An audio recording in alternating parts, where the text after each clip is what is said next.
Hi, welcome to the show. We've got an important one today because this is something that everyone is involved with. Everyone is going to be interested in hearing about what's moving forward with Zero Waste McMinnville because we all produce, I'm sorry to say it, trash. We're going to unpack that word today. What is trash? What can we change from being trash to not being trash? And to help me do that today, I've got with me the president of Zero Waste McMinnville, Ramsey McPhillips, and Zach Dotson, an executive volunteer. Thanks for being here today. Thanks for having us. Well, let's go back to the roots. How did Zero Waste?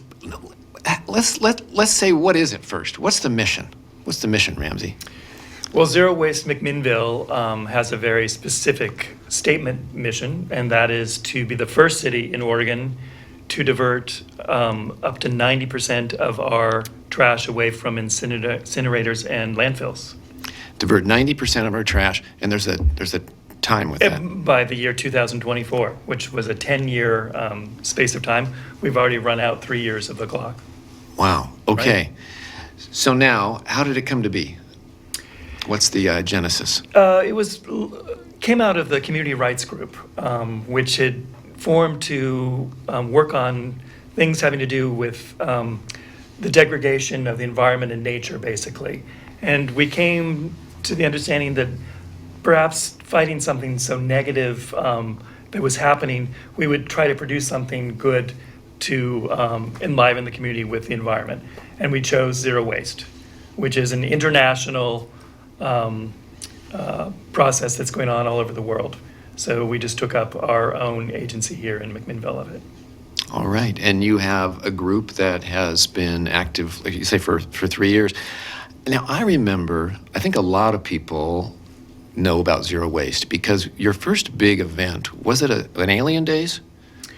We do. We collect the trash and try to make all the big events in McMinnville Zero Waste. But I think the first event was an Alien Days, and you were just lined up in several stations in bright green vests and these places where you could separate your trash, and people were helping you do that. And suddenly everybody knew about Zero Waste, and I think it really caught the attention of a lot of people. Mm-hmm. So what have you done with that attention, Zach? What's going on right now in Zero Waste? Well, right now we are working on an ordinance with the city to ban a single-use plastic checkout bag. That's one huge part of it. Another thing we're doing currently, probably next weekend, is going to be our next event, I guess you could call it, where we go down to 3rd Street. We audit about 3 to 4 businesses, weeks, maybe months worth of trash. We sort it, we weigh it, we measure it, we record it so that we can get a baseline to show them kind of where they're at. So you do this with businesses?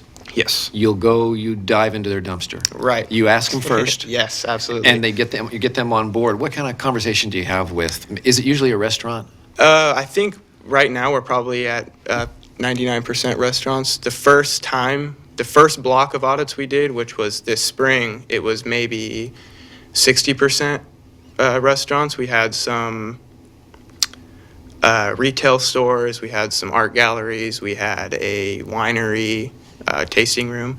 So we get some kind of strange things, but a lot of it is the categorization of food waste, which is coming from the restaurants and stuff, because a lot of their waste is food waste. Obviously. And why are you interested in the producers of food waste?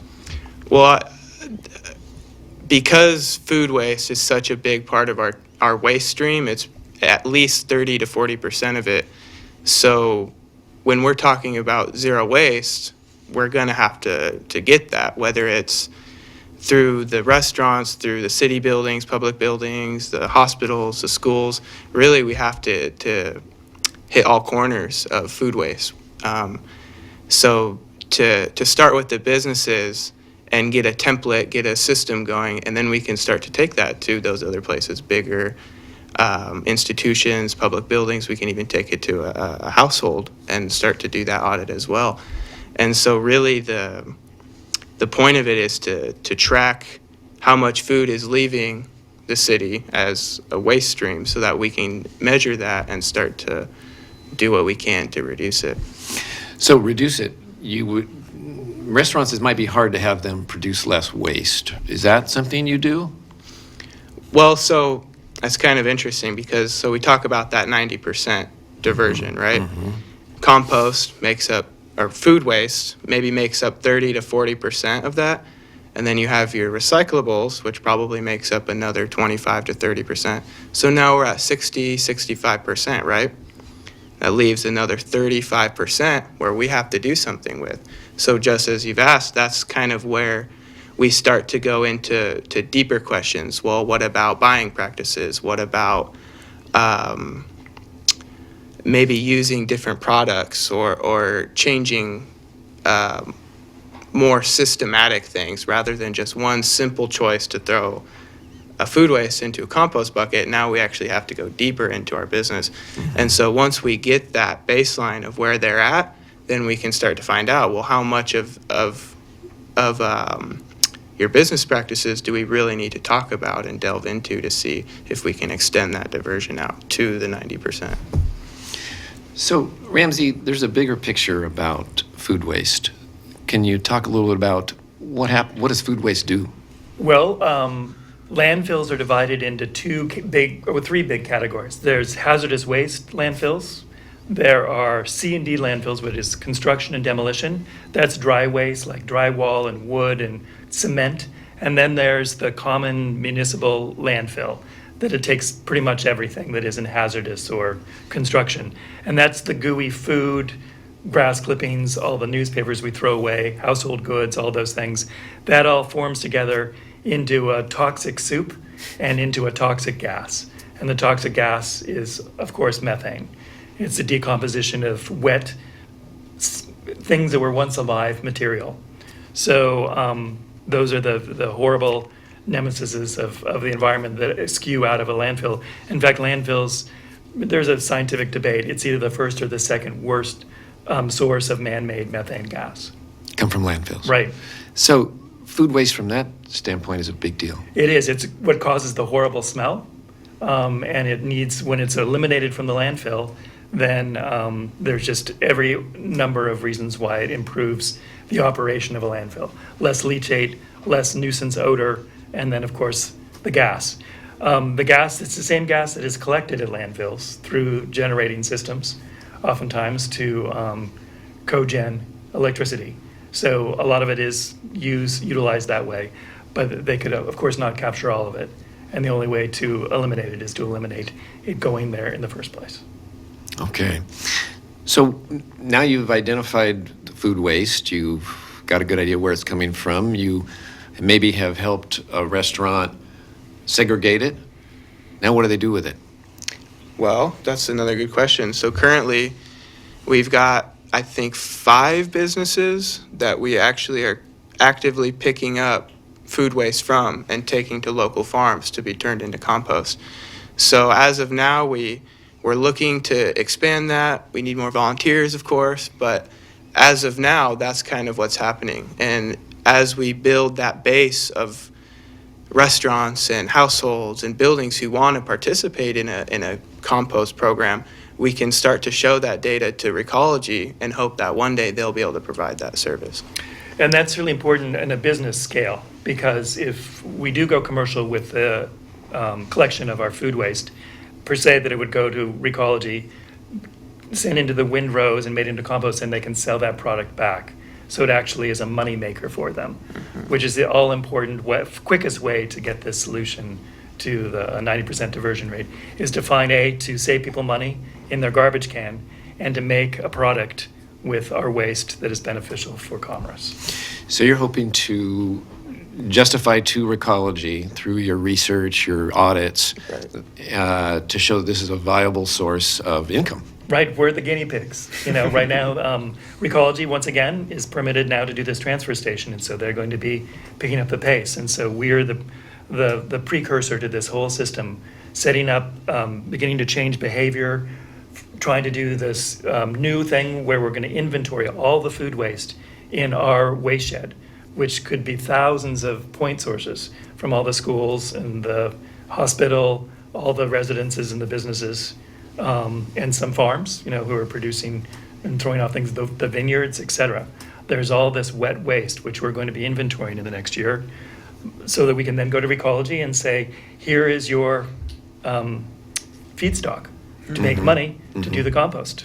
But until that is inventory, there won't be any motion. So we've taken upon ourselves as an organization to do that inventory in the next year. You just opened up a whole new subject when you said transfer station. How is the transfer station, or is the transfer station going to contribute to your goal of 90% diversion? It's huge. We are right now just a sort of an adjunct organization which is doing the events and a lot of education, but there is absolutely no way that we can go to the 30 or 40,000 citizens that make up the bigger part of McMinnville and make sure that their trash is dealt with correctly.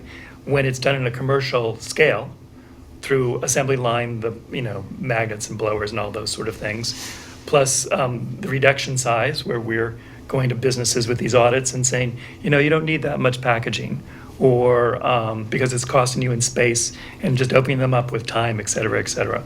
All these tricks. It all goes back to the commercialization, because there are a lot of jobs created through Recology and trash. Not everyone is ravenous about recycling and composting as we are. They just want it taken away. They want it taken away at a good price that's not escalating over time, and they do obviously want to know that it's done in a proper manner and a healthy manner, and that comes down to Recology. We're so lucky that we have this transfer station in McMinnville. Not every city does, and so they're a really, really green organization of all the trash companies. And so they're working with us hand in hand to work the system. Now, when I go to the store, I know that, okay, I'm part of the problem because I produce trash. And I would like to reduce. That's the first. What are the 3 R's? Reduce, reuse, recycle. Okay, and then reduce is first for a reason, because Right. that's... It's 100% Why even reduction. have it? Yeah, right. Okay. So here I am going down the aisle, and I've learned by going to the outreach on Monday that Sure. some types of plastic tubs are recyclable and some aren't. And so come to find out, the hummus that I like to buy Sure. is in a tub that's not recyclable. But the one I don't like as well is in a tub that you can recycle. So here I am wondering, oh, darn, what can I do? Well, I think one of the most effective things we can do as consumers, just in general, if you have something that you want a producer to change about it, contact them. Find the email, find the phone number on the product, and give them an email, give them a call. Or the website? And Contact us. And let them know how you feel. Yeah. I would say that's probably the most effective way, and maybe to even talk to people you know about it and get them to make a comment about it. The business in town that has done this the best is Walmart. They found out that they can save a lot of money by being far more efficient and reducing the actual packaging, product alignment. So if you have 4 things that stack and they've got a weird shape, it's taking up X amount of space on the shelf. But if they send to the producer of this product, you need to put this into a grid where 5 goes down to 4 because we only have so much space and we don't want them falling over, et cetera. And because it's Walmart, they're like, ooh, we better do that. It's consumer driven. You mentioned something a while back, Zach, that I want to get back to, and that is the ordinance that you're moving Sure. ahead with. What was the genesis of that? Well, I think the genesis was really just an awareness moment within our group that, every day driving through town, I'm sure we all see a littered single-use plastic checkout bag. So I think that was really a low-hanging fruit that our group could go for and try to eliminate out of our waste stream, and again to help the transfer station move forward. And so we formed a small committee. I think it may have been 5 people or so, and we just started saying, hey, how do we do this? We need to go talk to businesses, we need to go talk to stakeholders, and then we'll bring it to city council and say something. And then so they invited us back for a work session. We brought our presentation, and since then we've been dialing in and kind of refining the actual language of the ordinance. But I think we're pretty close to to something being voted on. So How's it been received by businesses? You've gone to businesses? Who have you talked to? What's the reaction? We've gone to every major big box store and talked to every manager, several times, inviting them to these meetings, finding out, have they had any experience. And it's funny, we will become the sixth city in Oregon if this goes through to have this ordinance. So obviously the Safeways and the Walmarts and the Wincos have been doing it in other cities. So we went and spoke to those managers as well to find out if there were any hiccups or if they liked it. And overwhelmingly, they said, it's fine. There's a period of adjustment for behavioral changes, getting used to it. But by and large, it's gone rather smoothly. 5 cities have done this. Can Right. you name a few of them? Corvallis, Eugene, Portland, Ashland, Forest Grove. Springfield. I'm not totally sure about Okay. Springfield. All right. And then obviously, Forest Grove just started this Forest January. Grove. Yep, so And our ordinance is modeled off these others? it is. We're not reinventing the very wheel. similar to ones that have already been put in place in Oregon. So let's see. I'm back to how this is going to impact me. For some reason, I can't remember to bring my bags, my cloth bags, out of my car into the store. I even have a sticker on my armrest that says, "Don't forget your bags." I get in the store. Sometimes I say, "Oh, just put the groceries in the cart, and I'll put them in the bag when I get back to the car." I don't know what it is. So hopefully, my culture what's inside my head has to change. Anytime I'm going to a store, I'm thinking, well, I'm probably going to buy something, so I want to carry it out of the store. So whenever I go into a store, I take something to carry whatever I'm going to buy out of the store. It'll hopefully, as it has in other cities, the whole state of California just banned the bag. It's gone into place, right? It will become habitual. It will be like going in the store with your wallet or your purse. Mm-hmm. You will carry a bag because it will become inconvenient for you not to. It also could be a little costly. There is a 5-cent charge for any paper bag that you take out of the store. And so that reminds people, A, that you should have brought your cloth bag, you would avoid the 5 cents, and also recoups the cost for the retailer who is losing some money because plastic bags were cheaper. And to give out a paper bag costs them some money. So they are universally reimbursed for that cost. So this becomes somewhat political because people have different viewpoints. They accept a different set of what's important to them. Sure. And the city is voting on this, the city council. And so what's been their process? How have they probably came to this not thinking, boy, this sounds like a real hassle. I don't think people are going to like this, especially businesses. But you must have changed that conversation, or somehow that conversation has changed because things seem to be going well. Sort of to tip the hat to the previous city manager, Martha Meeker. When she was the city manager, she worked with us hand in hand to make sure that we did a proper outreach before we even really approached the city in an aggressive manner. So we went to all the retailers that we possibly could to make sure that there was the political will to do this. And then we went to the council, and the council has been unanimously in favor of this, even pushing it more aggressively than we thought was possible. They want to do it faster, they want to do it more. They really believe in it because they see all the benefits to it, everything from branding the city as a green, progressive place to the actual issues with the transfer station. When we get this transfer station, the worst enemy is the plastic bag. They get caught in the assembly line of the sorters. And so Recology has asked the city, that would be great, get rid of the plastic bag. We're not going to have to stop our machine so often. It's a cost benefit. And then, of course, the litter collection all around the city, because we are a waste city. We have a landfill just nearby, and now we have a transfer station. So those trucks and transfer, personal and commercial, are throwing off bags, which will be greatly eliminated with the banning of the bag. I see people at the landfill picking up bags. I mean, that seems to be a large part of labor that's done They have a there. litter fence that cost over $100,000 that only takes care of one side of the landfill that they had to erect because of the prevailing winds driving the bags into the forest and rivers of the adjoining neighbors. So this Wink, is going to wink. solve a problem for the landfill as well. the landfill's very much in favor of it. They've, they're a big corporation and they don't like to come out and make, blanket endorsements. But in our, anecdotal conversations with the landfill, they're very much in favor. It saves them a lot of trouble. There's absolutely no reason why. You go to landfill and you can just see like tumbleweed, plastic bags rolling off the side of the landfill. They've got to pick those all up. Well, I've just got to take a moment here and say, wow, you guys came up with this idea. One of the few cities in Oregon that has done it. Thankfully, some people have gone before, but this has taken a lot of energy, and it looks like it's really moving forward. And I'm excited about it. Tell me how it's going to roll out. The current plan of the ordinance. So as of now, I think the direction that the council wants to go in is to start the ordinance out with it being effective for larger businesses, which we've kind of talked about being over 10,000 square feet or more.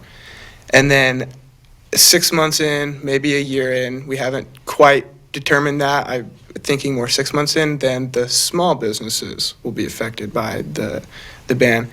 And then additionally to that, businesses, most likely smaller ones, mom and pop shops, Third Street shops, will have a hardship exemption that they'll be able to get another 3 to 6 month extension to make sure that they can comply. And then after that 6 months, that finality, the 6 months from the first time that it was passed, then it's totally effective for the city of McMinnville. Now, there's some people that like those bags. They use them for things. Is there a way that they can... It would be great if we could snap our fingers and all plastic bags would go away, but they're still in circulation. So there's a lot of sources. The bags that your newspaper come in, the bag that your bread comes in, the bag inside the store where you pick up your lettuce or your nuts or your bulk items, those aren't going to be banned. So they're around. Furthermore, when we went to these other cities to check out what they have done, they still had barrels filled with plastic bags that people brought back to the store to recycle, because there is no real recyclable way to get rid of those plastic bags at the landfill or the transfer station. But these stores have taken it upon themselves, as they have in McMinnville, to collect the bags that are sent out the door in the first place. So any person can go and grab for free as many plastic bags from these barrels that they want. So if someone is worried that they're not going to have plastic bags, they can get for free as many plastic bags for years worth of to store up. And also, we have to say there is going to be some adjustments. It's not, perfect. People are going to have to not maybe use plastic bags in their home so much, or have to buy some. That's the flip side of getting rid of millions and millions and millions of plastic bags that some people are going to be inconvenienced in their home. So they'll be buying in the hundreds in McMinnville, whereas we will be reducing by Right. thousands and the hundreds of thousands Right. as a result. Right. Okay. But we're going to work very hard to make sure that those barrels stay in the stores in McMinnville, so that people who do have this concern for pet waste or for lining their little waste baskets, or for, one person mentioned that they wanted to take their wet bathing suit. Well, that, probably doesn't happen that often, but it's a concern to make sure that their plastic bags, in different repositories around the city for them to collect for free. All right. Let's talk about the fun of zero waste. What's coming up next as far as an opportunity to participate? Well, right away, we have our business meetings, first 3 Mondays of the month at 5:30 p.m., the Carnegie Hall in McMinnville Library. So at any point, you're welcome to join us and jump in the conversation. Let's say that again. First 3 Mondays of the month. First 3 Mondays every month, 5:30 p.m., the Carnegie Hall at the McMinnville Public Library. Everybody's welcome. Everybody's welcome. Quickly get engaged in what's going on. There's lots of opportunities. Absolutely. Can jump right in, volunteer. can learn what's going on, can ask questions, can join a committee, can join in on a project, whatever tickles you that day. All right. And then you have an activity. You have an event We in June. Yeah, we have Compost Palooza, which is sort of my Compost-palooza. crazy little thing. At first we started to do this, big giant festival about the compost, and it's whittled down to a kids event. Okay. So it's my petting zoo, because I have baby lambs and sheep and chicks, and we get all the kids there recycling and making little worm farms and petting the animals and seeing that their manure is part of the process of making compost. And we give gifts, and we have raffles, we have really good food. And it takes place at the community garden out north of town, out 27th and West Side, 27th and West across Side. from the Rotary Park. Right. And that happens in early June. And hopefully this year we're going to have a float in one of the town parades where we're going to be giving out compost. For instance, I collect the food waste at St. Barnabas Food Kitchen. They're up to 3 tons. They have composted 3 tons of food waste. And I compost it on my farm, add it to my manure, and now I'm going to be taking that back for their garden, but there will also be some left over that we can give out to people who want it for their own home use. But besides that, as you can tell, it's been cold and frozen, so it's kind of hard to have events and go do events. So one of the things that I've started doing was providing a free home consultation for people to get started on zero waste, whether it's talking about recycling or composting or reduction in general. Anybody's welcome to give me a call or an email and start that conversation as well. Anyone's free to give you a call or an email. And I think, Paul, we have Zach's email address, don't we? Can you put that up? Oh, yeah, I didn't give my phone number. That's okay. You want to give your phone number?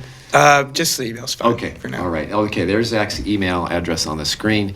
So say that again. Consultation. So a free home consultation can give me a call, and I'll come in as a zero waste expert and start the conversation on how to move forward with that lifestyle, With composting.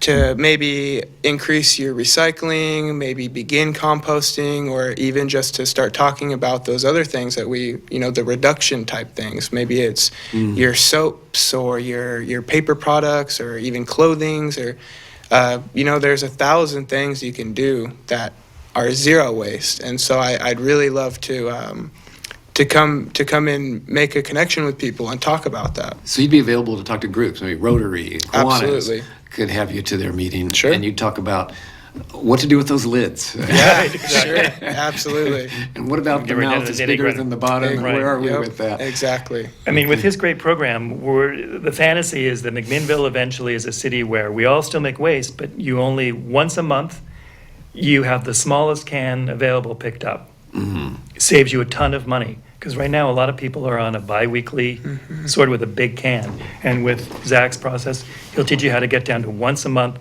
smallest can. Saves you a ton of money. So right there, I heard something that people could go, oh, okay, now I'm hearing them. Right, exactly. Exactly. I want to get that big can down to a small can. Sure. Right, save all that money. I think one of the big changes that I recycle pretty well. I've started to just begin to get conscious about reduction. And I think that's a place that I could really learn something on how I can do that, how I can be effective, how I can shop to reduce. Because Sure. this idea that things can be thrown away, that I'm so used to it. I grew up with that, and it's time to change. Well, whether or not the landfill expands or not, McMinnville, sometime in our lifetime, is going to have to find a place to put our waste that is going to be transferred. And so the less that we generate to begin with, the less we bring into our community, the cheaper the garbage is going to be, because it's a cumulative business plan. We just need to reduce it all and save each other tons of money with this zero waste program. All right. Well, we've just got time for one more question. Zach, I'd like to ask Sure. you, what brought you to this work? What lights you up? What's your passion? Well, what brought me to the organization was I was living with a friend maybe a year and a half ago, and he had volunteered before and invited us to a meeting. And at the time I wasn't working as much, and I really enjoyed all the people. First of all, again, going back to that personal connection, I've really just connected with that core group of people. But for me, I like to think of myself as an environmentalist or a naturalist or whatever you want to call that. And so doing things that fall into that zero waste lifestyle is really a way for me to feel like I'm giving back from what I've taken for so long. For 20 plus years, I've taken every day I take. And so it's really important for me to give back in a way, and whether that's recycling or composting or any other zero waste practice, it's really a direct way for me to kind of prove that environmentalism, I suppose. And being an executive volunteer, and I appreciate what that means. You lead meetings. Sure. You are right out in front with this group, and I sure appreciate what you're doing for us. And you too, Ramsey. Thanks so much for being here today. Thank you. Thanks for having us.